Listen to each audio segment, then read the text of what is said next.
barbaariyo bilowgii ayaamaha anigoon baraa qabin inantaan ismaraniyo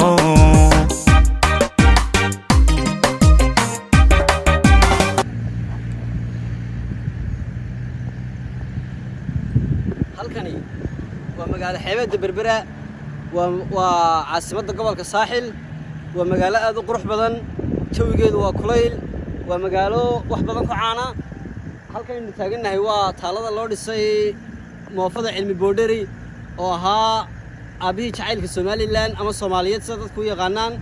berberi waxay ku caan tahay waxyaabo aad u fara badan waxa weeyaan waa xarun ganacsiyeedka Jamhuuriyadda Somaliland berberi waxay kaloo caan ku tahay waxay leedahay xeeb ballaaran oo la yiraahdo badda cas berberi waa magaalo aad u weyn oo qurux badan oo jawigeedu fiican yahay kasta kulayl aad badan leedahay laakiin haddana magaalada berberi waa magaalo ka duwan magaalooyinka kale ee dhammaan Jamhuuriyadda Somaliland waa magaalo aad u qurux badan markaynu eegno qurux ahaan iyo bidc ahaan labadaba baxsanay kuulan jiray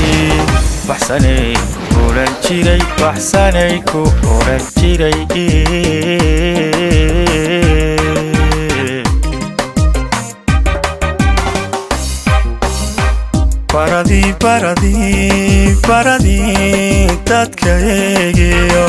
bari hore warkeediyo barbaraan xasuustaa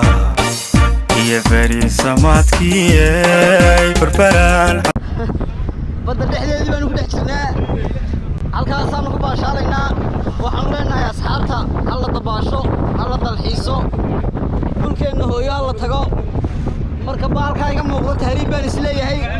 xaafadayadii baan u baqayaa xaafadayadii baan u baqayaa baradii dadka eegiyo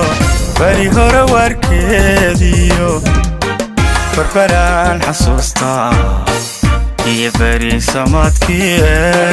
barbaraan xasuustaa iyo bari samaadkii barbaruu xasuustaa iyo bari samaadkii barbaruu xasuustaa iyo bari samaadkii